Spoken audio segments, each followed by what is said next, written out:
estaban reunidos, conversando, en un largo diálogo que ya tenía muchos días, conversando para buscar soluciones a los distintos aspectos del problema.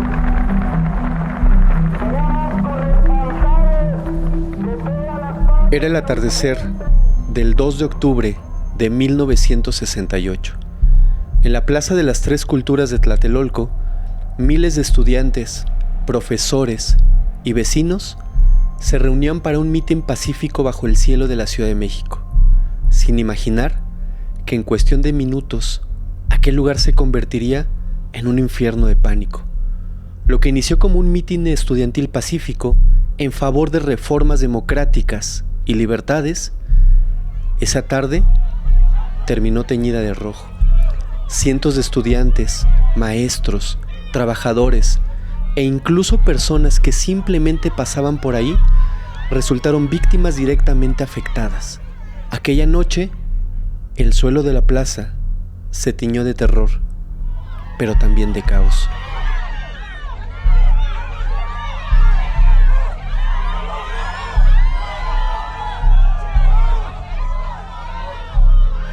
Marcando para siempre la memoria de una nación entera. Estos hechos fueron un crimen de Estado que sacudió los cimientos del país y marcó un parteaguas histórico. Después de esa noche, la confianza del pueblo en su gobierno nunca volvería a ser la misma. La brutalidad del Estado quedó expuesta ante el mundo entero, provocando condenas internacionales en pleno foco de los Juegos Olímpicos. Al mismo tiempo, este suceso sembró en la sociedad mexicana una conciencia política nueva. Muchos ciudadanos despertaron a la necesidad de exigir cambios y libertades, una semilla de disidencia que germinaría en las décadas siguientes. Hasta el día de hoy, resuena el eco de las consignas.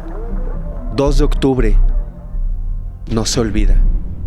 Un grito que año tras año recuerda al mundo esta trágica fecha. Pero, ¿qué ocurrió realmente aquella noche? ¿Cómo pudo el gobierno mexicano abrir fuego contra sus propios estudiantes, además en una plaza pública, además a semanas de los Juegos Olímpicos que representarían al país ante todo el mundo? ¿Qué motivos y miedos estaban detrás de estas decisiones fatídicas? Preguntas como estas han perdurado durante décadas enteras. Responderlas requiere adentrarnos en un capítulo doloroso, pero fundamental de la historia mexicana. Durante muchos años, las autoridades buscaron minimizar y ocultar lo ocurrido, intentando borrar este episodio de la memoria pública. No obstante, la verdad persistió en los testimonios de sobrevivientes y en el clamor de la sociedad civil. Hoy, con la perspectiva que nos dan las décadas transcurridas, podemos reconstruir aquellos hechos y comprender su significado en toda su dimensión. En este video trataremos de desglosar los acontecimientos que llevaron a la trágica noche del 2 de octubre de 1968 en la Plaza de Tlatelolco.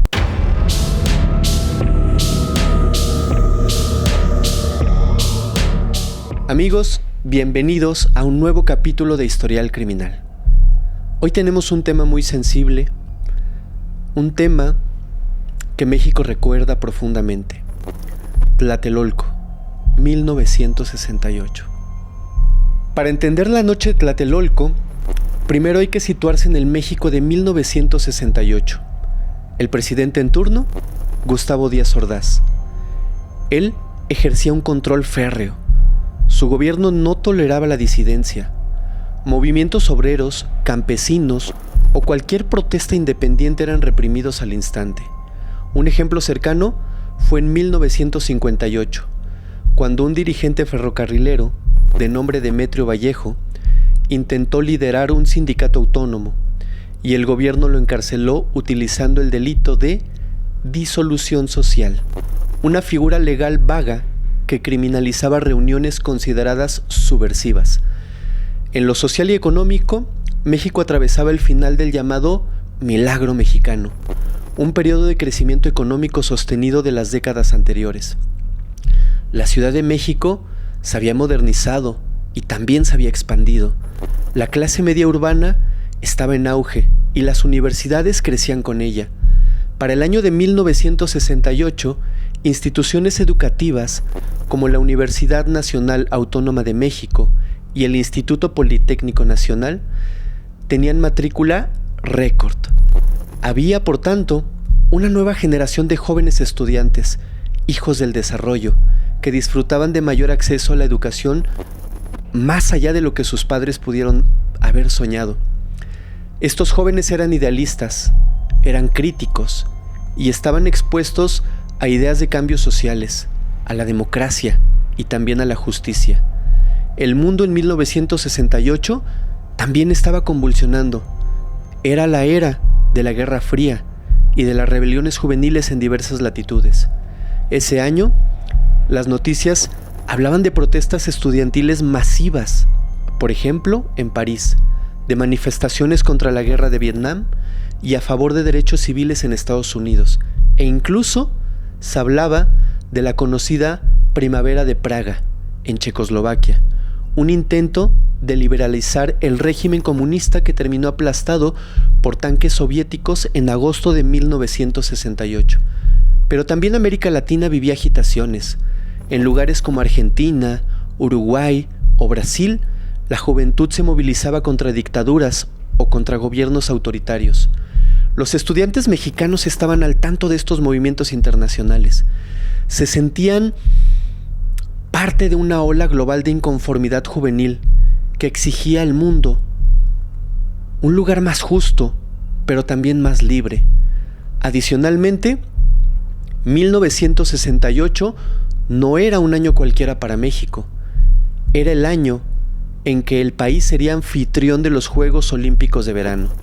Por primera vez, una nación en vías de desarrollo albergaría el evento deportivo más grande del mundo.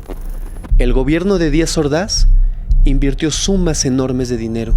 Se calcula alrededor de 150 millones de dólares de la época en infraestructura y preparativos olímpicos.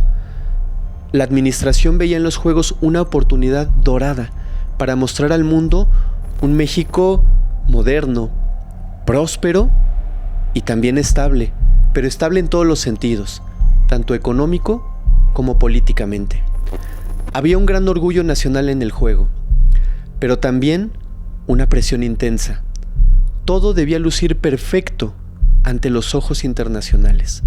La imagen de paz social era fundamental. En este contexto, cualquier conflicto interno resultaba incómodo para el gobierno, así fuera el más mínimo movimiento. Las autoridades estaban decididas a proyectar orden y estabilidad a toda costa, y ello implicaba sofocar rápidamente cualquier brote de protesta que pudiera ensuciar la fiesta olímpica. En resumen, los antecedentes del movimiento de 1968 en México combinan factores locales e internacionales, un régimen autoritario que llevaba años sin escuchar las demandas de apertura democrática, una nueva generación estudiantil consciente, numerosa y deseosa de cambios, tensiones sociales acumuladas por la falta de libertades políticas, la cercanía de un evento internacional, las Olimpiadas, que ponía los ojos del mundo sobre México, y la inspiración proveniente de movimientos estudiantiles en todas partes del globo. Todo esto creó un caldo de cultivo propicio para que, ante la chispa adecuada, estallara un movimiento social de una magnitud incalculable. Esa chispa, como veremos a continuación, surgiría en julio de 1968, encendiendo la mecha de la inconformidad en las calles de la capital. El movimiento estudiantil de 1968 en México tuvo su chispa inicial a mediados de año. El 22 de julio de 1968 estalló un conflicto menor pero significativo, una riña callejera entre estudiantes de dos escuelas rivales en la Ciudad de México. Por un lado, estaban alumnos de las vocacionales 2 y 5 del Instituto Politécnico Nacional. Y por otro lado, estudiantes de la preparatoria particular Isaac Ochetereta, incorporada en ese momento a la UNAM. Lo que comenzó como una pelea de adolescentes pronto llamó la atención de la policía. Al día siguiente, el pleito continuó y el gobierno decidió intervenir con mano dura. Los granaderos, el cuerpo antimotines de la policía capitalina, irrumpieron violentamente en la vocacional número 5 con el pretexto de someter a los pandilleros estudiantiles. En el operativo, los granaderos golpearon no solo a los alborotadores, sino a muchos estudiantes que no tenían absolutamente nada que ver con la trifulca, e incluso llegaron a agredir a maestros. Hubo destrozos y numerosos jóvenes detenidos arbitrariamente. Este uso desmedido de la fuerza encendió la indignación de la comunidad estudiantil. Fue visto como una provocación y un síntoma de la represión gubernamental que venían sufriendo desde mucho tiempo atrás. Los días posteriores de julio vieron multiplicarse las protestas estudiantiles. El incidente de la vocacional número 5 actuó como un catalizador. Estudiantes de distintas escuelas, tanto del Politécnico como de la UNAM, empezaron a unirse en solidaridad contra la agresión sufrida. Para colmo, el 26 de julio se organizaron manifestaciones estudiantiles en el centro de la ciudad que nuevamente fueron reprimidas por la policía, con más golpes y más detenciones. La tensión, como pueden ver, iba día a día en aumento. Entonces ocurrió algo que agravó aún más la situación. El 29 de julio, o la madrugada del día 30, en un intento por aplacar las protestas, elementos del ejército mexicano fueron desplegados en el centro histórico de la Ciudad de México. Los militares utilizaron un bazucazo para derribar la antigua puerta de la preparatoria de San Ildefonso, donde algunos estudiantes habían atrincherado buscando refugio de la represión.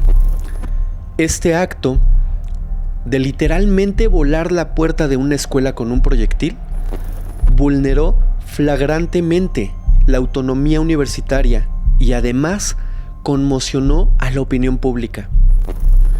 La universidad era un espacio casi sagrado de libre pensamiento y su invasión militar resultó totalmente intolerable para muchos, incluso para personas ajenas a este conflicto. La respuesta no se hizo esperar. El 1 de agosto, el rector de la UNAM, Javier Barros Sierra, un académico respetado y nada radical, encabezó una manifestación de repudio a la vulnerabilidad de la autonomía universitaria. A las 12 del día, Barros Sierra izó la bandera mexicana a media asta en Ciudad Universitaria, símbolo de luto por los hechos ocurridos, y luego se puso al frente de una marcha pacífica de unos cerca de 50,000 estudiantes, profesores y ciudadanos por las calles de la capital marcharon en conjunto. Esta marcha del 1 de agosto fue histórica. Mostró una imagen ordenada y digna del movimiento, dejando claro que los estudiantes no eran vándalos ni alborotadores, sino jóvenes conscientes defendiendo sus derechos. La participación del rector le dio una legitimidad enorme al movimiento y evidenció que las preocupaciones estudiantiles eran compartidas por amplios sectores de la sociedad educativa. Tras estos eventos iniciales, los estudiantes de diversas instituciones consolidaron sus organizaciones. Ya a finales de julio y principios de agosto se había formado lo que se conocería como el Consejo Nacional de Huelga, o mejor conocido por sus siglas CNH, el órgano coordinador del movimiento estudiantil. En el CNH participaron representantes de más de 70 escuelas de nivel preparatorio y universitario, principalmente de la UNAM y del IPN, pero también de la Escuela Nacional de Maestros, la Escuela de Agricultura de Chapingo, la Universidad Iberoamericana y otras más. No había un líder único, sino muchos dirigentes estudiantiles discutiendo y acordando juntos qué acciones se tomarían. En aquel entonces, figuras como Raúl Álvarez, Marcelino Parello, Gilberto Guevara, Luis Tomás Cervantes, Roberto, el Chino Martínez, y también mujeres destacadas como Roberta, mejor conocida como la Tita Avendaño, o Mirta Gómez, estuvieron entre los participantes activos en la coordinación. A principios de agosto, el CNH declaró una huelga estudiantil nacional e inició la elaboración de un pliego petitorio, una lista de demandas concretas, dirigido al gobierno. Las demandas del movimiento eran claras y, cabe decir, bastante moderadas en el fondo. No buscaban derrocar al gobierno, ni nada parecido, no se buscaba un golpe de Estado, sino más bien corregir injusticias específicas y asegurar libertades básicas, lo mínimo que se podía pedir. El pliego petitorio final, hecho público en agosto de 1968, constaba de 6 puntos fundamentales. Libertad absoluta a los presos políticos detenidos por motivos ideológicos o de participación en manifestaciones. Derogación o eliminación del artículo 145 del Código Penal Federal, conocidos como el delito de disolución social, que se usaba para criminalizar reuniones y manifestaciones. También pedían la desaparición del cuerpo de granaderos, es decir, la disolución de esa policía antimotines, que ellos la veían como represiva y que había atacado en múltiples ocasiones a los estudiantes.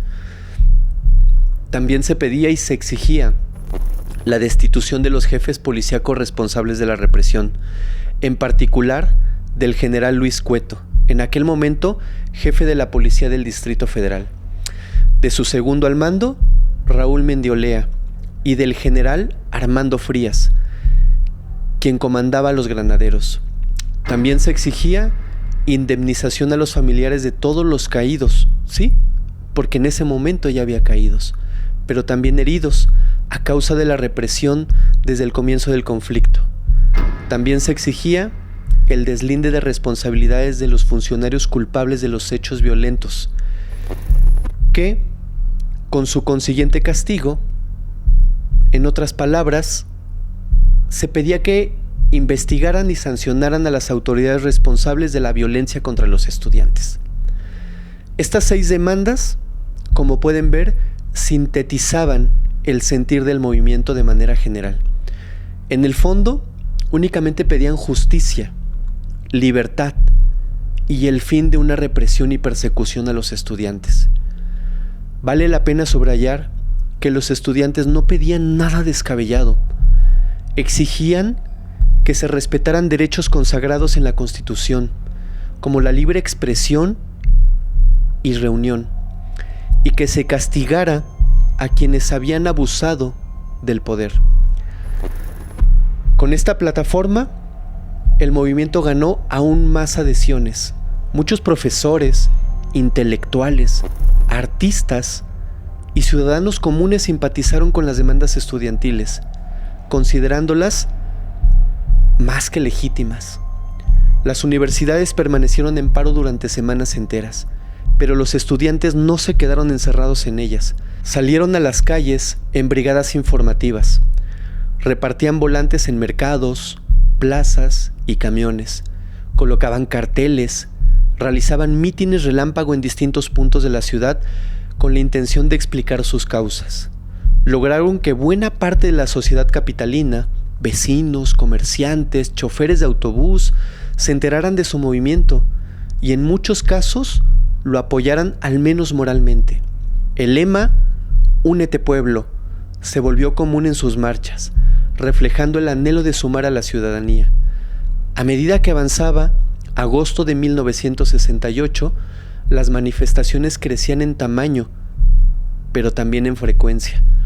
Hubo marchas multitudinarias que sorprendieron al propio gobierno por su gran magnitud. Una de las más grandes ocurrió el 27 de agosto, cuando decenas de miles de estudiantes marcharon desde el Museo de Antropología hasta el Zócalo de la Ciudad de México, coreando consignas y mostrando cartelones. Aquella noche del 27 de agosto los estudiantes incluso celebraron un mitin masivo en el Zócalo y simbólicamente izaron una bandera rojinegra, símbolo de huelga, en el asta bandera, en señal de una victoria temporal. La euforia y la determinación del movimiento estaban en su total apogeo. Sin embargo, la respuesta del gobierno ante esta demostración de fuerza ciudadana sería pronto más dura y más contundente, marcando el inicio de una escalada de tensión que desembocaría, trágicamente, en la noche de Tlatelolco.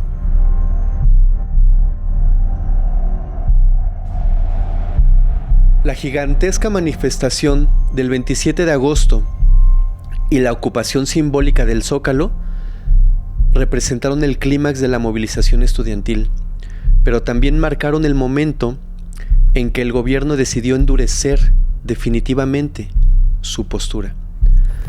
Aquella misma noche del 27 de agosto, tras concluir el mitin, las fuerzas del orden pasaron al contraataque. En la madrugada del 27 de agosto, la Plaza de la Constitución fue desalojada violentamente. Tanques ligeros del ejército y cientos de granaderos entraron a la plaza para dispersar a los últimos contingentes de estudiantes que aún celebraban o intentaban al menos permanecer ahí. Hubo disparos al aire, golpes generalizados y una vez más, arrestos. La bandera rojinegra de huelga que los alumnos habían izado fue retirada, restableciendo la bandera nacional. El gobierno quería enviar un mensaje claro. No toleraría que los estudiantes tomaran espacios públicos indefinidamente. A partir de ese punto, la tensión entre las autoridades y estudiantes subió a un nivel, llamémosle, muy peligroso. El presidente Gustavo Díaz Ordaz, quien hasta entonces se había mantenido mayormente en silencio, publicó sobre el conflicto. Hizo patente su postura en el informe del gobierno anual ante el Congreso. El 1 de septiembre de 1968, en un tono firme, pero más que firme, amenazante, Díaz Ordaz dedicó una buena parte de su discurso a la situación estudiantil. Pronunció una frase que se haría tristemente célebre. Hemos sido tolerantes hasta excesos criticados, pero todo tiene un límite y no podemos permitir ya que se siga quebrantando irremisiblemente el orden jurídico como a los ojos de todo mundo ha venido sucediendo. Con esas palabras, el presidente básicamente lanzó un ultimátum al movimiento. Continuó diciendo que el gobierno no permitiría que siguiera quebrantándose el orden legal, ni que se desprestigiara la imagen de México, y dejó entrever que utilizaría todos los recursos a su disposición, incluyendo la fuerza, con tal de restaurar la tranquilidad. Este mensaje fue interpretado como una amenaza directa. Díaz Ordaz legitimaba por adelantado una acción contundente contra los estudiantes si persistían en las protestas. A pesar del obscuro presagio, los estudiantes no se amedrentaron inmediatamente. De hecho, en una demostración más de ingenio y disciplina, no violenta, organizaron la famosísima Marcha del Silencio, el 13 de septiembre. Ese día, decenas de miles de estudiantes marcharon en absoluto silencio por las calles capitalinas, muchos con pañuelos o cintas adhesivas tapando su boca como símbolo. Solo se escuchaban los pasos y se veían pancartas con la imagen de Benito Juárez y leyendas que decían: respeten nuestra Constitución. La Marcha del Silencio impresionó a la población. Sin una sola consigna gritada, demostró la organización y el civismo del movimiento y desarmó la propaganda oficial que pintaba a los estudiantes como revoltosos violentos. Muchos capitalinos aplaudieron desde las banquetas ante aquel río silencioso de jóvenes. Sin embargo, tras esta última gran demostración pacífica, la confrontación entró en una fase crítica. El gobierno, sintiendo que el tiempo apremiaba, ya que quedaban pocas semanas para la inauguración de los Juegos Olímpicos del 12 de octubre, decidió actuar con mano dura. El encargado del operativo de la represión fue el secretario de Gobernación, Luis Echeverría Álvarez, en coordinación con la Secretaría de Defensa, a manos del general Marcelino García Barragán, ambos bajo la autoridad de Díaz Ordaz. Pusieron en marcha un plan para aplastar el movimiento antes de la cita olímpica. Las Fuerzas Armadas y la policía ya tenían identificados a muchos líderes estudiantiles.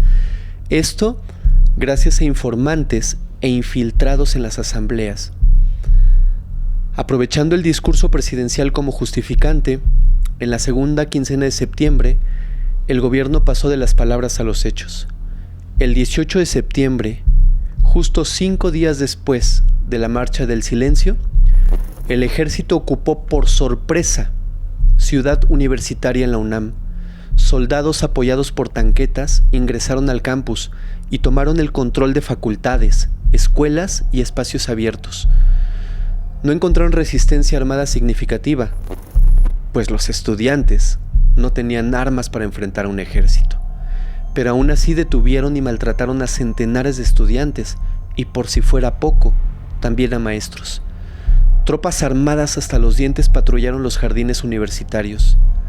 Imágenes dolorosas, como soldados arrancando de las astas las banderas rojinegras y sustituyéndolas por banderas mexicanas, se vieron aquel día. Mientras grupos de jóvenes detenidos eran sacados de las facultades custodiados con bayonetas, hubo testimonios de humillaciones también. Estudiantes obligados a tirarse pecho tierra o a formar hileras con las manos en la nuca mientras los apuntaban. La autonomía universitaria, ya vulnerada en julio, sufría ahora una violación total. El rector Barros Sierra, impotente ante la entrada del ejército, presentaría su renuncia días después en señal de protesta moral. Con la UNAM no ocupada, el siguiente flanco era evidente: el Instituto Politécnico Nacional. El 23 de septiembre, tropas del ejército y tanquetas rodearon el casco de Santo Tomás, principal conjunto de las escuelas del IPN, donde muchos politécnicos resistían a un emparo. Se produjeron enfrentamientos más fuertes.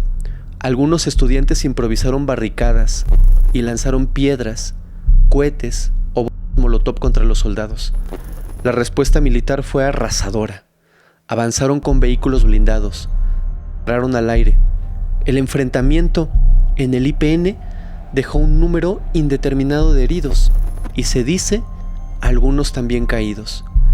Para el 24 de septiembre, la mayor parte del Politécnico también había sido tomada por la fuerza.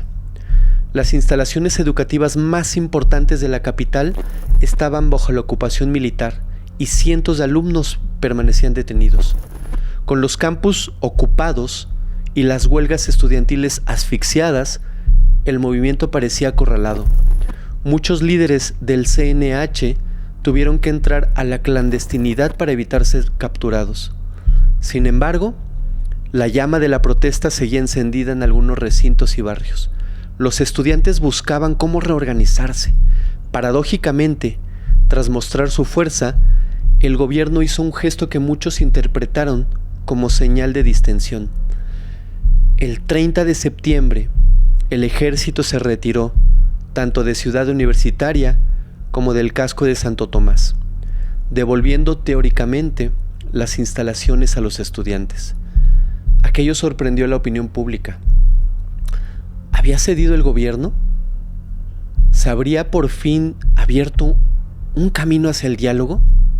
Algunos pensaron que la presión nacional e internacional, así como la cercanía de las Olimpiadas, habían obligado a Díaz Ordaz a, moderarse un poco. Pero no. la realidad era distinta. Esa retirada era táctica. El gobierno calculó que al evacuar las universidades disminuiría la tensión momentáneamente y quizás animaría a los líderes estudiantiles a reunirse nuevamente y a convocar manifestaciones, lo que permitiría entonces identificarlos plenamente y preparar de esta manera un golpe final, pero contundente. De hecho, los estudiantes, animados porque recuperaban sus espacios, justo como lo calculó el gobierno, decidieron convocar un nuevo mitin el 2 de octubre. Esta vez en la Plaza de las Tres Culturas de Tlatelolco. Sin saberlo, estaban cayendo en la trampa tendida por las autoridades. Tras la retirada del ejército de las instalaciones universitarias el 30 de septiembre, el movimiento estudiantil recuperó un poco de oxígeno. Muchos pensaron que quizás el gobierno por fin aceptaría dialogar. Con esa esperanza cautelosa, el Consejo Nacional de Huelga decidió convocar un mitin, como les comentaba, para el miércoles 2 de octubre de 1968. El lugar elegido fue la Plaza de las Tres Culturas en Tlatelolco. Esta plaza, ubicada en un complejo habitacional de clase media al norte del centro histórico, tenía un significado muy especial. Ahí, al día de hoy, convergen las tres eras de México: la era prehispánica, colonial y moderna.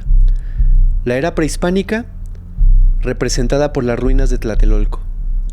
La era colonial, representada por una iglesia de la época. Y la era moderna, representada por ese conjunto habitacional. Y además, era un espacio abierto, amplio y rodeado de edificios. Los estudiantes la consideraban un sitio relativamente neutral. No era ni el Zócalo Central, ni tampoco era Ciudad Universitaria, ni ninguna instalación del IPN. Y además, muchos de ellos conocían la zona. De hecho, varios estudiantes del Politécnico y de la UNAM vivían en ese momento en Tlatelolco. Asimismo, una de estas personas, un líder local, ofreció de su departamento, que estaba ubicado en la parte más alta del edificio Chihuahua. Este departamento daba directamente a la plaza y lo ofreció para usarlo como improvisada tribuna y para controlar el equipo del sonido. La convocatoria al mitin corrió de boca en boca y mediante volantes en las escuelas que aún mantenían el paro, así como en vecindarios y en fábricas simpatizantes, en plazas, en parques, en cualquier lugar fueron repartidos. Aunque el clima de represión reciente había atemorizado a muchos, se esperaba una asistencia considerable. El objetivo del mitin era informar sobre la situación actual del movimiento tras las ocupaciones militares, reafirmar las demandas y decidir los pasos a seguir. Posiblemente discutir si se proseguiría con la huelga durante los Juegos Olímpicos o si se aceptaría negociar con el gobierno con nuevas condiciones. También se buscaba mostrar que pese a los golpes recibidos, el movimiento seguía vivo y además con el apoyo popular. Los oradores principales serían miembros del CNH, todos de distintas escuelas. El gobierno, por su parte, tenía otros planes.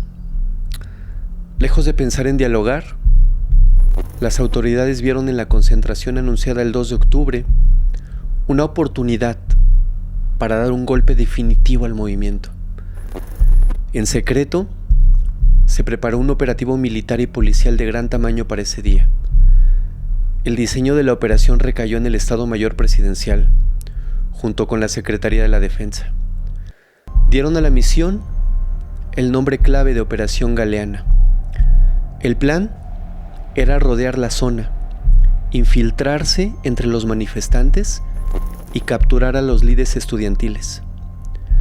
Además, dispersar la manifestación. Todo ello de forma rápida y categórica. Para ello, contaban con un cuerpo especial, el llamado y tristemente famoso Batallón Olimpia. El Batallón Olimpia era un grupo paramilitar secreto creado semanas atrás bajo la guía del Estado Mayor Presidencial, supuestamente para garantizar la seguridad de las Olimpiadas. Lo integraban policías federales, agentes de la Dirección Federal de Seguridad y algunos militares jóvenes, todos vestidos de civil para pasar desapercibidos. El 2 de octubre, estos agentes encubiertos se mezclaron entre la multitud del mitin, identificándose discretamente entre sí, llevando un pañuelo a la vista o un guante blanco en la mano izquierda. Su misión principal: ubicar y aprender a los dirigentes del movimiento en cuanto recibieran la señal, evitando de esta manera que escaparan. También, según se sabría después, escuchen esto, tenían la orden de provocar un tiroteo inicial, disparando contra las propias fuerzas militares. Esto con toda la intención de crear confusión y así de esta manera justificar una respuesta violenta. Desde la mañana del 2 de octubre la zona de Tlatelolco empezó a sentirse con un ambiente inusual. Camiones del ejército cargados de soldados se posicionaron en calles adyacentes, calles como la avenida Ricardo Flores Magón y el eje central. Además, francotiradores del ejército y del Batallón Olimpia tomaron posiciones ocultas. Algunos se apostaron en lo alto del edificio de la Secretaría de Relaciones Exteriores, que está a tan solo unos metros de la Plaza de las Tres Culturas. Otros, imagínense, en el campanario de la iglesia de Santiago Tlatelolco. Además, en azoteas de edificios residenciales. Vehículos militares, incluyendo tanques, se ocultaban a la vista, pero lo suficientemente cerca para intervenir. Los residentes de Tlatelolco veían con desconcierto a militares armados moviéndose por la periferia del conjunto. A pesar de ello, muchos vecinos y familias decidieron asomarse. Algunos otros decidieron también acudir al mitin.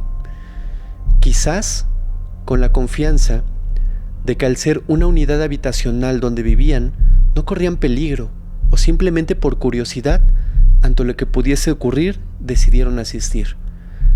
Hacia las 5 de la tarde, hora convocada, se congregaron varios miles de personas en la Plaza de las Tres Culturas. Las estimaciones van de 5,000 hasta 10,000 asistentes, pero ciertamente la multitud era menor que en marchas anteriores, en parte, obviamente por el temor tras la represión de septiembre. Había principalmente estudiantes de diversas escuelas, pero también profesores, padres de familia, niños, vecinos de la unidad habitacional e incluso transeúntes que se sumaron al ver la concentración. Muchos acudieron con la idea de enterarse de las últimas noticias del movimiento y así mostrar solidaridad. En el tercer piso del edificio Chihuahua, uno de los bloques de apartamentos que bordeaban la plaza, se instaló la mesa del Presidium. Desde el balcón de un departamento, específicamente el número 23, propiedad de un simpatizante, se montaron bocinas y micrófonos. Ahí se situaron los oradores del CNH, entre ellos representantes de la Facultad de Filosofía y Letras, de la Vocacional 5 y de la Escuela Normal, todos ellos listos para dirigirse a la multitud. A las 5:30 de la tarde aproximadamente comenzó el mitin formalmente. Tomó la palabra primero uno de los líderes estudiantiles, quienes saludó a los presentes y habló sobre la situación post-ocupación militar, agradeciendo el apoyo de la población y reiterando que el movimiento mantenía su lucha pacífica por las 6 demandas. Le siguieron otros oradores. Se dice que desde temprano algunos líderes notaron la presencia de militares en los alrededores y estaban preocupados. De hecho, el mitin se acortó por precaución. Inicialmente se planeaba una asamblea más larga, pero viendo tantos soldados cerca, Los estudiantes, de una manera inteligente, decidieron dar por concluido el acto lo antes posible. Tras unas cuantas intervenciones breves, todo finalizó, pero fue en vano. Mientras los discursos transcurrían, el sol empezaba a caer. La tensión en el aire era palpable, pero la manifestación transcurría pacíficamente. Muchos asistentes estaban sentados en el piso o de pie, conversando tranquilamente mientras escuchaban. Algunos niños jugaban cerca de sus padres, y los vecinos miraban desde las ventanas de sus departamentos alrededor de la plaza. Nada hacía prever a los civiles lo que estaba a punto de desencadenarse. Sin embargo, las fuerzas gubernamentales estaban ya en sus puestos, esperando la orden de actuar. Alrededor de las 6 de la tarde, cuando el mitin se acercaba a la parte final y la multitud comenzaba a relajarse pensando en la retirada, ocurrió la señal fatídica que desencadenaría la tragedia. Sobre la plaza de Tlatelolco apareció un helicóptero. Este helicóptero lanzó al aire una bengala verde. Nadie sabía que esta señal llevaba la muerte por detrás. Era la señal para iniciar la operación de captura y dispersión. En ese instante, los engranes de la represión se pusieron en marcha, con una precisión militar.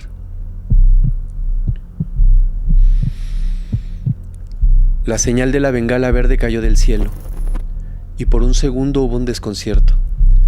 Inmediatamente después, alrededor de las 6:10 de la tarde, se escucharon detonaciones secas que provenían de los edificios circundantes. Eran disparos. Se había desatado el caos. Miembros del Batallón Olimpia, apostados en lo alto de los edificios, específicamente del edificio Chihuahua y de otros puntos estratégicos, empezaron a abrir fuego.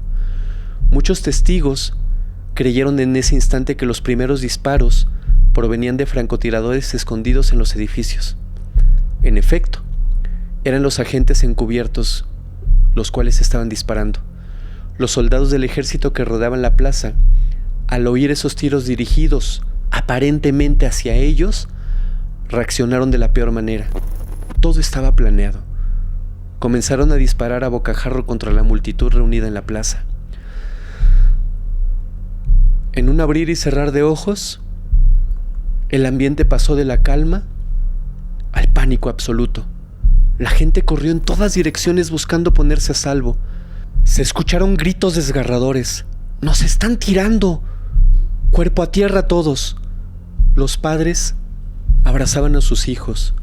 Los amigos se jalaban unos a otros para huir. Pero la salida de la plaza ya era prácticamente imposible. Los accesos estaban tomados por el ejército y por el Batallón Olimpia, que habían cercado el perímetro tras la bengala. Muchos asistentes quedaron atrapados. Un estudiante que hablaba por el micrófono en el balcón del Chihuahua alcanzó a gritar: ¡No corran! ¡No corran!, intentando evitar una estampida, pero enseguida una ráfaga perforó la fachada y las ventanas y tuvo que tirarse al suelo. Las balas zumbaban por todas partes. En segundos, decenas de personas cayeron heridas o sin vida sobre el piso de cemento de la plaza. Empezaron a disparar contra las ventanas y balcones donde veían luces o movimientos, alcanzando a inquilinos que nada tenían que ver con la protesta. En el tiroteo indiscriminado cayó herida de gravedad la reconocida periodista italiana Oriana Fallaci, quien se encontraba cubriendo el mitin. También un niño de apenas 11 años que estaba asomado en un balcón con su familia, e innumerables estudiantes que intentaban ponerse a cubierto. Un testigo describió la escena como una lluvia de fuego que duró interminables minutos. En el mismo edificio Chihuahua, un grupo de agentes del Batallón Olimpia irrumpió en el departamento desde donde momentos antes hablaban los líderes. Con armas en mano, encañonaron a todos los presentes. ¡Todos al piso! ¡Cara abajo!, gritaban. Ahí detuvieron a varios oradores del CNH, entre ellos a Luis Tomás Cervantes, y a Eduardo Valle, conocido como el Búho, golpeándolos y obligándolos a permanecer tirados. Mientras tanto, en la plaza, abajo, los manifestantes buscaban cualquier refugio. Algunos se arrojaron cuerpo a tierra detrás de los muros bajos que rodean las ruinas prehispánicas de la plaza. Otros se escondieron detrás de bancas de concreto. Muchos más intentaron literalmente aplastarse contra las paredes. Quienes pudieron, corrieron hacia los edificios residenciales para tratar de entrar y resguardarse en los vestíbulos o en las escaleras, incluso tocando desesperadamente las puertas para que los vecinos les abrieran. Algunos lo lograron, pero otros fueron alcanzados por las balas antes de llegar a cubierto. El tiroteo inicial duró quizás 10 o 15 minutos intensos. Luego, por lapsos breves, cesaba el fuego de las armas automáticas, solo para reanudarse esporádicamente al surgir nuevos blancos. Cuando los disparos finalmente se aquietaron, alrededor de las 6:45 p.m., la Plaza de las Tres Culturas presentaba una escena dantesca. El aire olía a pólvora. Humo ligero flotaba entre los edificios. Por el suelo quedaron esparcidos zapatos, pancartas abandonadas y charcos de agua mezclada con un color rojo. Esto debido a una ligera lluvia que comenzó a caer tras el tiroteo. La escena no podría ser más triste, más decepcionante, más caótica. En ese momento México no lo sabía, pero estaba de luto. Cuerpos inmóviles yacían en los distintos puntos de la plaza y en los pasillos aledaños. Los heridos gemían pidiendo ayuda o buscaban arrastrarse lejos del centro. Los pocos que salieron ilesos levantaban las manos en señal de rendición, aturdidos, sin saber siquiera si podían moverse. Pero la pesadilla aún no terminaba. En cuanto terminó el supuesto intercambio de balas, porque recordemos, supuesto intercambio de balas, ya que los estudiantes jamás empezaron en el enfrentamiento, las fuerzas del orden entraron en la plaza para tomar un control total. Soldados y policías comenzaron a gritar órdenes: «Quédense donde están, nadie se mueva», y empezaron a patear las armas que habían quedado tiradas. Ojo, muchas de estas armas pertenecientes al propio Batallón Olimpia, que las habían arrojado a propósito para mezclarse entre los detenidos. Esto con toda la intención de justificar que los estudiantes habían sido quienes habían empezado todo esto. Acto seguido, empezaron a arrastrar en masa a todos a quienes veían: estudiantes, oradores, mujeres, jóvenes, ancianos.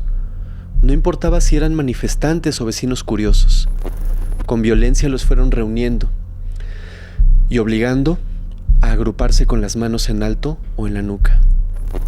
A empujones y culetazos formaron filas de detenidos. Los soldados recorrieron también los edificios residenciales contiguos, irrumpieron en varios departamentos buscando a más sospechosos. Sacaron a gente de las escaleras y de los elevadores, deteniendo a algunos residentes solo por no haberse tirado al piso cuando se les indicó. Hubo relatos de soldados disparando contra puertas cerradas y allanando viviendas en el edificio Chihuahua y también en algunos edificios cercanos, sacando a cualquier joven que se encontrara dentro. No importaba si era un estudiante, no importaba si ni siquiera estaba dentro del movimiento. El delito esa tarde era ser joven o apoyar las consignas de estos. Quienes se refugiaron en la iglesia de Santiago fueron igualmente capturados. En medio de esa redada generalizada, miembros del Batallón Olimpia, ahora ya sin los pañuelos blancos, colaboraban señalando a quienes se identificaban como líderes estudiantiles o brigadistas activos para asegurarse de que fueran aprendidos. La instrucción era que no escapara ninguno de ellos. La plaza se llenó de soldados que pisoteaban folletos caídos y casquillos de bala.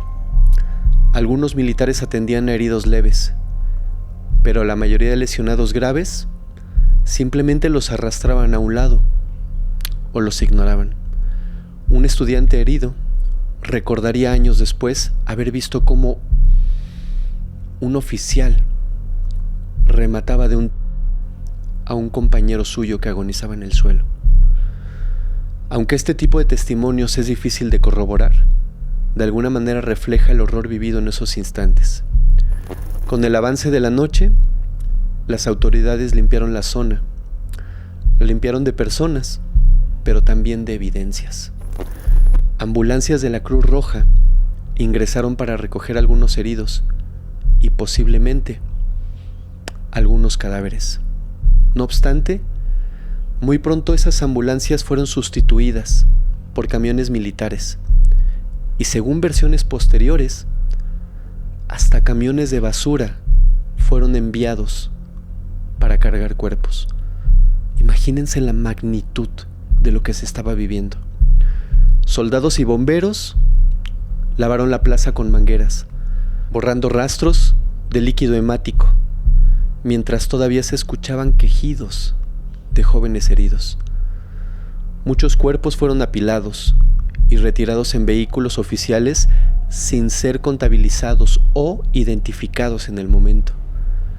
Hacia las 10 de la noche, la balacera y el griterío habían cesado por completo. La Plaza de las Tres Culturas quedó bajo pleno control militar, totalmente vacía de civiles. En los portales de los edificios, grupos de familias lloraban o buscaban desesperadamente a sus hijos, hermanos o esposos. Estaban entre todos los detenidos. El silencio sepulcral de la plaza solo era interrumpido por el ronroneo de los motores de los camiones militares que llevaban a los últimos prisioneros y por las sirenas lejanas de las ambulancias. Así transcurrió la trágica noche del 2 de octubre de 1968. Una pacífica reunión estudiantil convertido en un campo de batalla en cuestión de minutos. La masacre dejó un número aún indeterminado de caídos y de heridos en el lugar y marcó el inicio de una cacería de estudiantes que continuaría en las horas y días siguientes. Los acontecimientos de esa noche fueron confusos, pero el mensaje quedó totalmente claro. El gobierno había aplastado con balas el movimiento estudiantil. La plaza de Tlatelolco, testigo de siglos de historia mexicana, se tiñó con la tragedia de una generación completa. En las horas y días inmediatamente posteriores al 2 de octubre, el gobierno mexicano desplegó un operativo no solo de control físico, sino también de control informativo. La prioridad de las autoridades fue ocultar la magnitud de lo ocurrido y reinstaurar una apariencia de normalidad lo más pronto posible, sobre todo con la inminente inauguración de los Juegos Olímpicos a la vuelta de la esquina. Esa misma noche del 2 de octubre y en la madrugada del día 3, mientras Tlatelolco aún olía a pólvora, altos funcionarios se apresuraron a difundir la versión oficial. Según el gobierno, las Fuerzas Armadas habían respondido a una provocación por parte de los estudiantes. En esta narrativa, la culpa recaía enteramente en ellos. De hecho, la mañana del 3 de octubre, los principales diarios de la capital aparecieron con titulares dictados por la censura gubernamental. Uno de ellos, el periódico El Día, encabezó: criminal provocación en Tlatelolco, causa zafarrancho.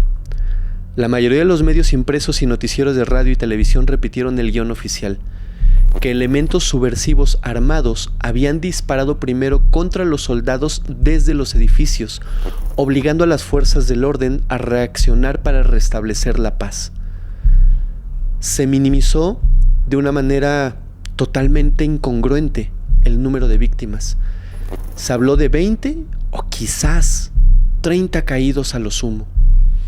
En algunos comunicados ni siquiera se precisó cifra, solo se decía: hubo bajas entre civiles y militares. La realidad es que no hubo bajas militares. Por supuesto, todo esto era mucho más terrible, pero cualquier periodista o medio que intentara contradecir la versión oficial enfrentaba la censura inmediata. El gobierno controló férreamente el flujo de información.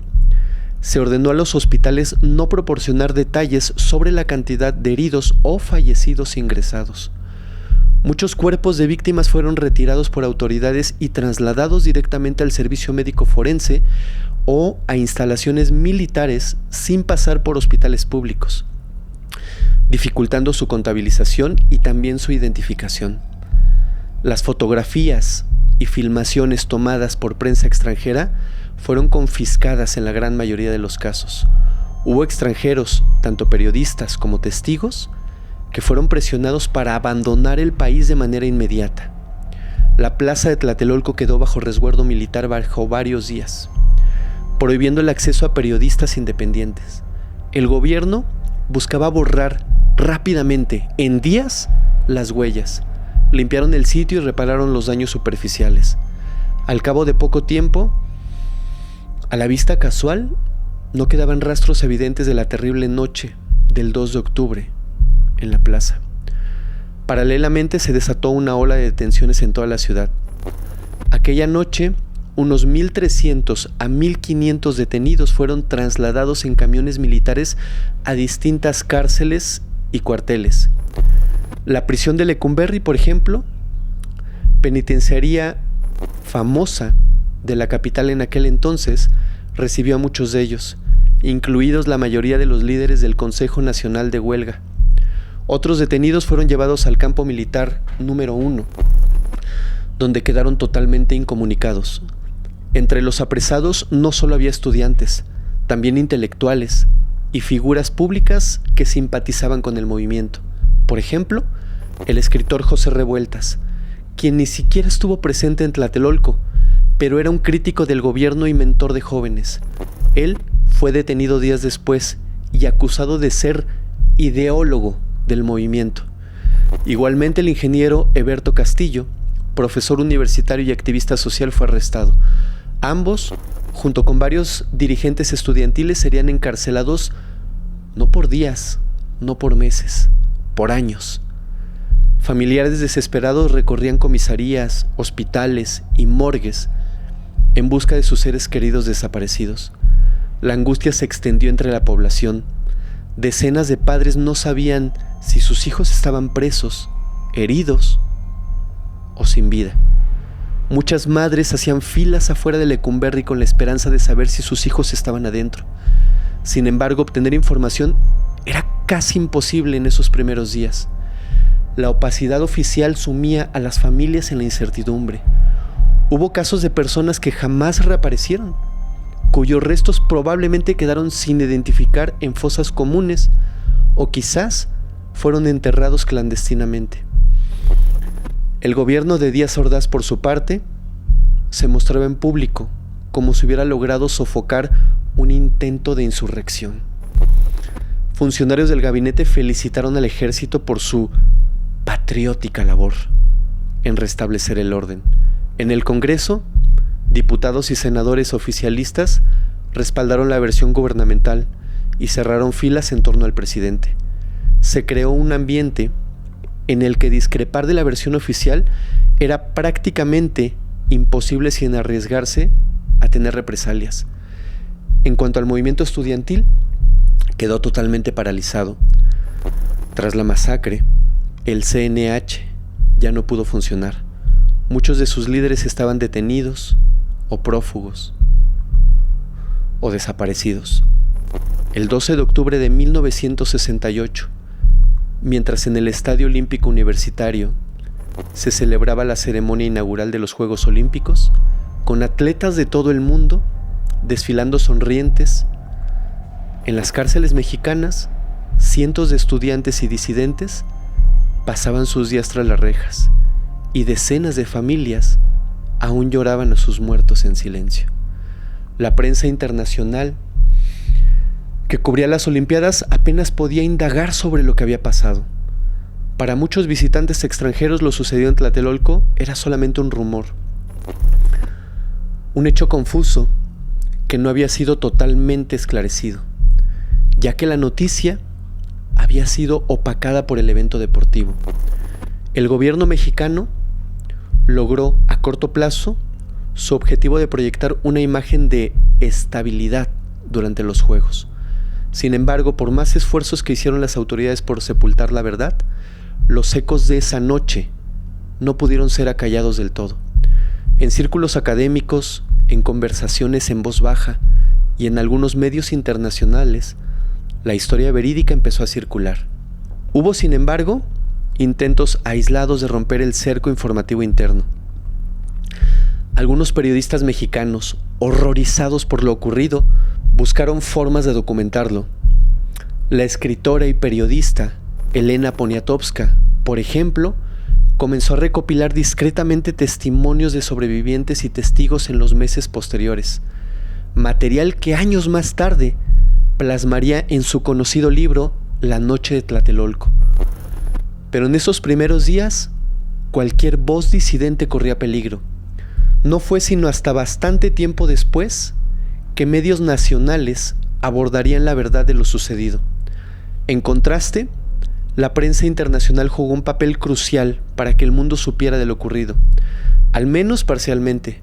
Muchos periodistas extranjeros ya estaban en México para cubrir los Juegos Olímpicos y se encontraron súbitamente reportando sobre hechos increíbles sucedidos el 2 de octubre. Aunque el gobierno mexicano intentó contener la información, algunos corresponsales lograron enviar notas al exterior. El New York Times y el Washington Post en Estados Unidos publicaron artículos en los días siguientes, hablando de decenas o quizás centenas de estudiantes caídos. Citando fuentes extraoficiales, fue que se dio a conocer la noticia. En Europa, diarios como Le Monde en Francia y The Guardian en el Reino Unido dieron espacio en sus páginas a la tragedia de Tlatelolco, basándose en testimonios de turistas, diplomáticos y periodistas presentes. Estas publicaciones internacionales contradecían abiertamente la versión oficial mexicana que decía pocos caídos. Un caso notable es el de la periodista italiana Oriana Falecci, quien había venido a México para cubrir las Olimpiadas y terminó siendo ella misma herida de bala en la plaza.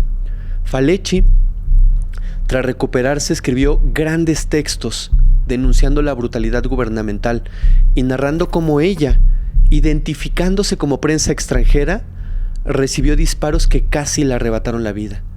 Su testimonio, difundido en Italia y en otros países europeos, quitó cualquier duda sobre quién había sido la víctima y quién el agresor esa noche en Tlatelolco. Otro testimonio impactante vino del escritor británico John Roda, corresponsal del diario The Guardian, quien estaba cerca de la plaza esa noche.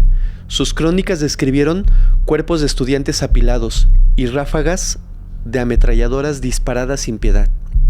De igual manera, la revista estadounidense Time dedicó un artículo titulado Noche de Horror en México, describiendo la escena y contextualizando la represión como un intento del gobierno por silenciar la disidencia antes de los Juegos Olímpicos.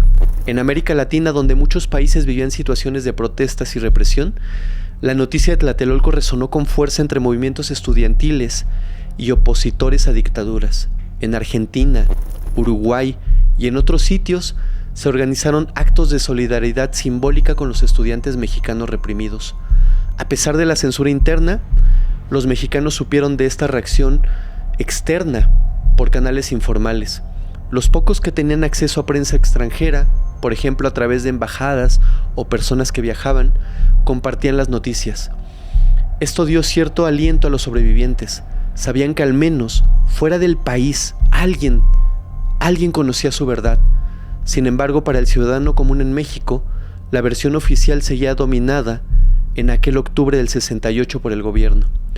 Hubo portadas de periódicos locales que increíblemente los días 4 y 5 de octubre ya ni siquiera mencionaban el tema, volcándose de lleno a la cobertura deportiva. La diferencia entre la prensa nacional, amordazada literalmente, y la prensa internacional, inquisitiva, dejó en claro el grado de control autoritario en México. Los testimonios internacionales sirvieron como un espejo incómodo para mostrar el régimen de Díaz Ordaz ante el mundo, por lo que era un gobierno dispuesto a masacrar. Los testimonios internacionales sirvieron como un espejo incómodo que mostraban el régimen de Díaz Ordaz ante el mundo por lo que realmente era. Un gobierno dispuesto a masacrar a su pueblo para mantener una imagen de estabilidad. Con el tiempo muchas de esas crónicas foráneas, serían fundamentales para reconstruir los hechos, complementando lo que los propios mexicanos contarían una vez que la losa de la censura empezó a levantarse. En resumen, la prensa mexicana de 1968 cayó o distorsionó la verdad por mandato oficial, mientras que la prensa internacional, aunque con limitaciones, dio voz a lo sucedido en Tlatelolco y también dio voz a esas víctimas. Uno de los aspectos que por décadas ha permanecido en la incertidumbre es el número real de víctimas de la noche de Tlatelolco.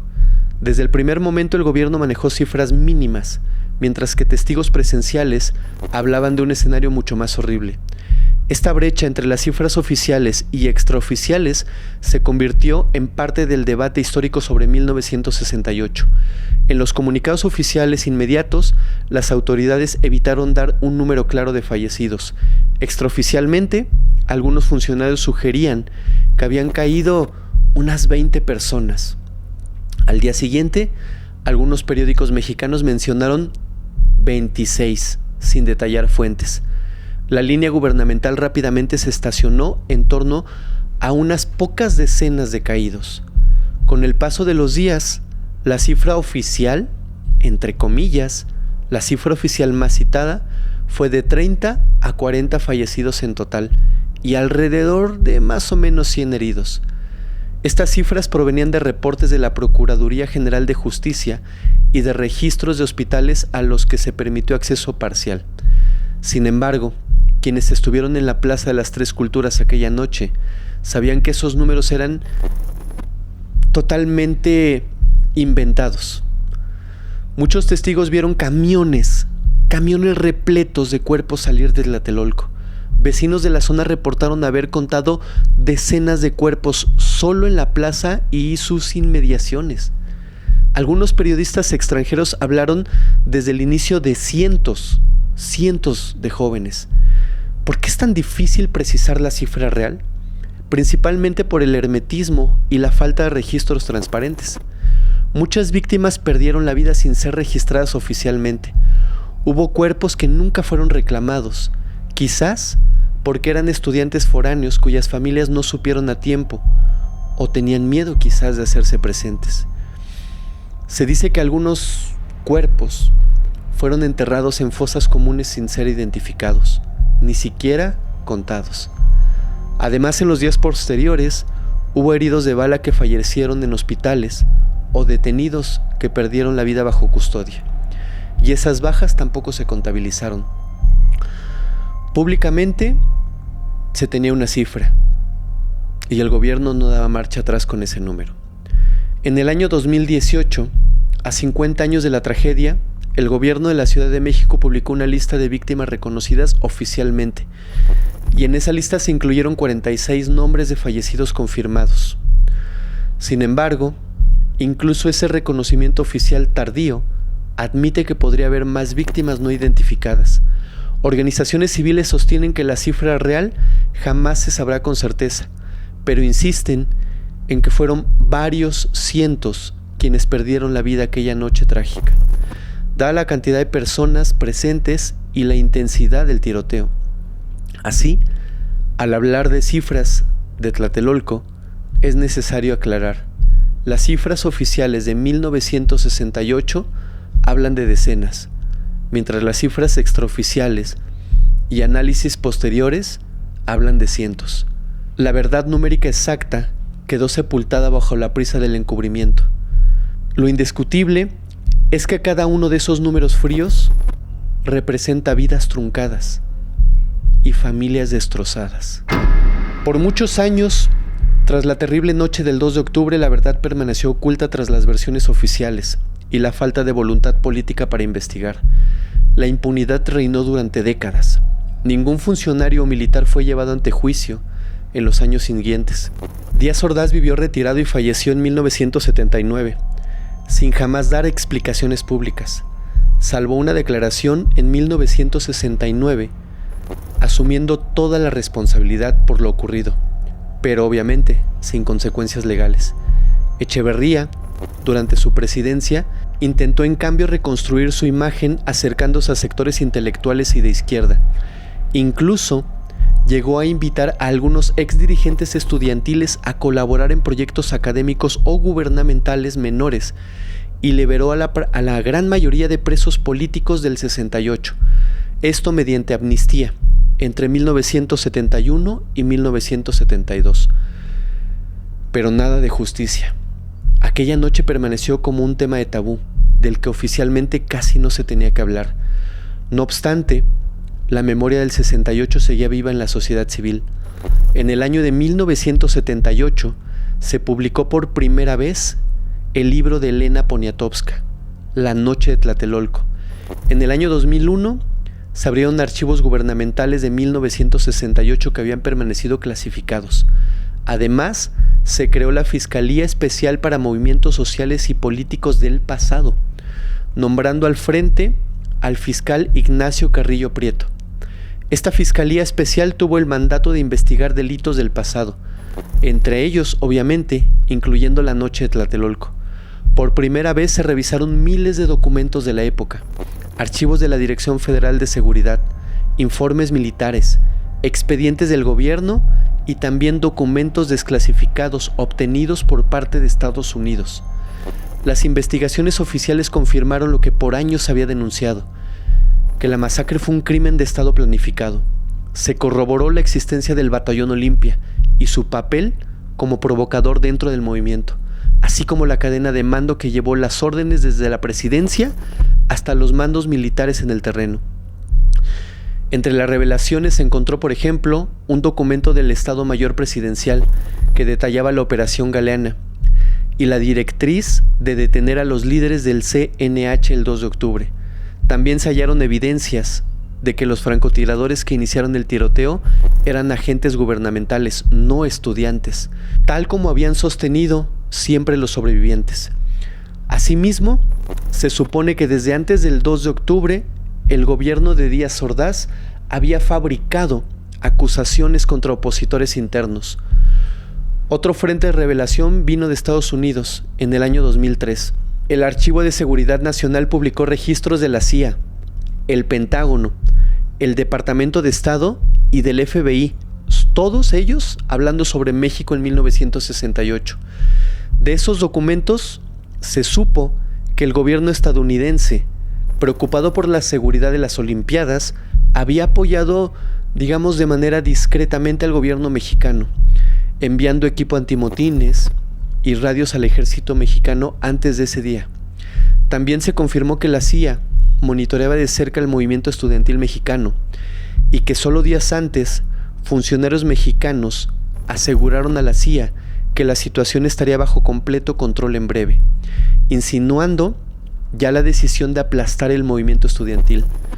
Con toda esta información recabada, la Fiscalía Especial decidió por fin intentar una acción judicial. En el año 2005, ejerció acción penal contra el expresidente Luis Echeverría Álvarez, acusándolo del delito de genocidio por los hechos de 1968. En 2006, Echeverría, de 84 años de edad en ese entonces, fue sometido a arresto domiciliario mientras se llevaba su proceso. Aquello fue histórico. Por primera vez, un alto exmandatario enfrentaba cargos relacionados con Tlatelolco. Sin embargo, el resultado no satisfizo las expectativas de justicia. Tras un largo proceso de recursos legales, en 2009, un tribunal federal resolvió que no se había podido acreditar el delito de genocidio en contra de Echeverría y ordenó su liberación definitiva. Echeverría, ya nonagenario, quedó libre y nunca más fue juzgado. Moriría en el año 2022, totalmente impune. La noche de Tlatelolco dejó cicatrices profundas en la sociedad mexicana. Sus efectos no se limitaron a las vidas perdidas, afectaron también la confianza del pueblo en el gobierno, la forma de hacer política y la conciencia cívica de toda una generación quedaron marcadas. En los días inmediatamente posteriores cundió el miedo y la desmoralización. Muchos ciudadanos comunes se dieron cuenta de que el Estado, al que consideraban protector, era capaz de volverse contra su propia gente con una violencia extrema, si así lo requería. Ese quiebre de confianza tendría repercusiones duraderas.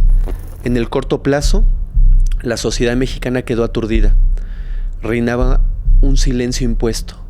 La frase ¿te acuerdas de lo que pasó el 2 de octubre? Empezó a susurrarse, casi con miedo, como aludiendo a algo prohibido, como si algo hubieran hecho ellos. Muchos jóvenes que habían participado en el movimiento estudiantil quedaron marcados de por vida. Algunos optaron por la vida radical. Desilusionados de la lucha pacífica, se unieron años después a movimientos guerrilleros urbanos o rurales durante la década de 1970, creyendo que solo con las armas podría cambiar el país. Aquí me frenaría yo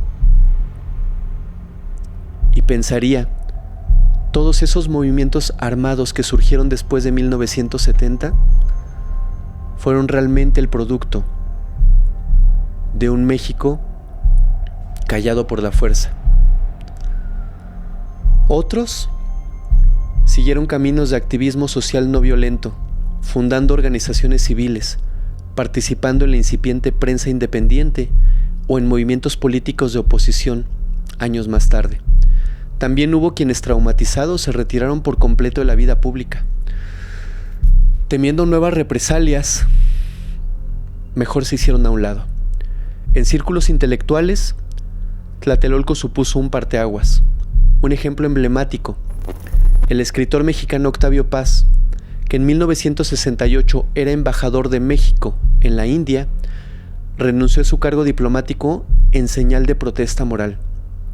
De manera similar, numerosos académicos, científicos y artistas que antes habían simpatizado con el proyecto del gobierno se distanciaron críticamente después de 1968. El movimiento estudiantil como tal quedó desarticulado tras la noche del 2 de octubre, pero su legado se manifestó en los años posteriores en diversas formas. En junio de 1971, por ejemplo, cuando estudiantes volvieron a salir a las calles en una protesta, fueron atacados nuevamente en lo que se conoció como el halconazo o la matanza del Jueves de Corpus. Esa segunda agresión, aunque también trágica, demostró que la semilla de la movilización estudiantil seguía ahí y que el gobierno continuaba respondiendo con la misma violencia que el 2 de octubre.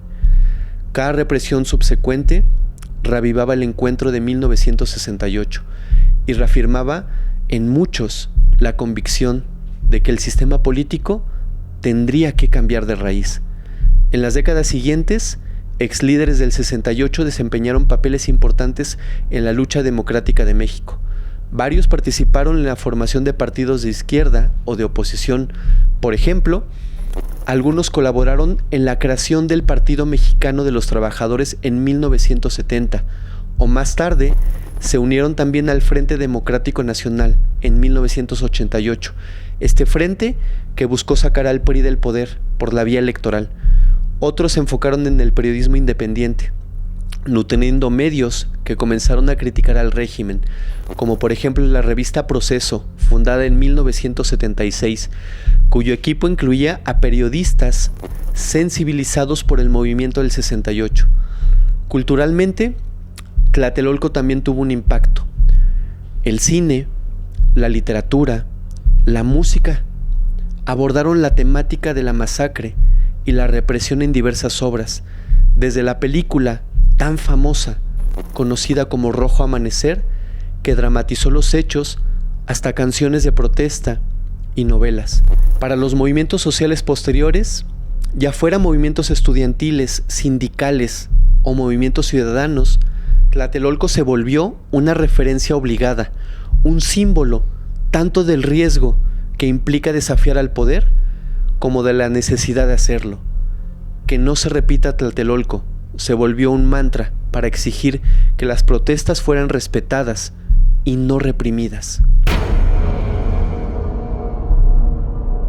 Quiero terminar este blog con una reflexión final.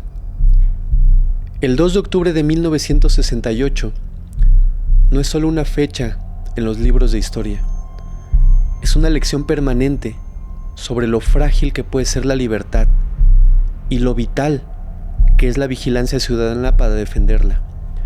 A más de 50 años, Tlatelolco nos sigue preguntando, ¿qué hemos aprendido de aquello? En primer lugar, la tragedia nos enseñó el valor de la memoria histórica. Recordar no es un acto de odio ni de terquedad, es un acto de justicia. Al evocar a las víctimas y contar una y otra vez lo ocurrido, honramos su vida y su lucha. Mantenemos vivos sus anhelos de un México más democrático y enviamos un mensaje claro a las autoridades presentes y a las futuras. El pueblo recuerda, el pueblo observa y el pueblo no tolerará que se repitan abusos así. Como dice la célebre frase, quien no conoce su historia está condenado a repetirla. Por eso, no olvidar es una forma de protegernos contra la repetición de los errores y horrores del pasado. Cada 2 de octubre, al encender una vela por los caídos o al marchar junto a miles de personas gritando que no se olvida, renovamos un compromiso colectivo. En esta reflexión final, vale la pena imaginar por un momento, solo por un breve instante, aquellos estudiantes de 1968, jóvenes que tenían entre 18 y 20 años, jóvenes que miraban hacia el futuro. Seguramente, los caídos querrían que su sacrificio hubiera servido para algo, y lo hizo. Gracias a ellos, México abrió los ojos. No todo cambió de la noche a la mañana, pero su valentía marcó el inicio de una transformación. Nosotros, hoy somos depositarios de esa transformación en curso. Por eso, la próxima vez que veamos una marcha estudiantil o una manifestación social, simplemente recordemos Tlatelolco. Recordemos el costo de callar las voces a la fuerza. En conclusión, el 2 de octubre de 1968 nos duele, pero también nos inspira. Nos duele por la injusticia y la pérdida irreparable de vidas jóvenes. Nos inspira porque de ese dolor surgió una convicción poderosa de cambio. 2 de octubre no se olvida, no solo porque lo repetimos, sino porque vivimos sus lecciones. Cada acto de participación ciudadana, cada voto libre emitido, cada vez que un periódico puede criticar al gobierno sin censura, es, en parte, resultado de aquel parteaguas. Porque al final, recordar no es solo mirar el pasado, es iluminar el camino hacia el futuro con las lecciones aprendidas. 2 de octubre no se olvida, ni se olvidará jamás. Amigos, hasta aquí el blog del día de hoy. Nos vemos la próxima semana en un capítulo más de Historial Criminal para seguir explorando juntos las historias que merecen ser contadas. Muchas gracias.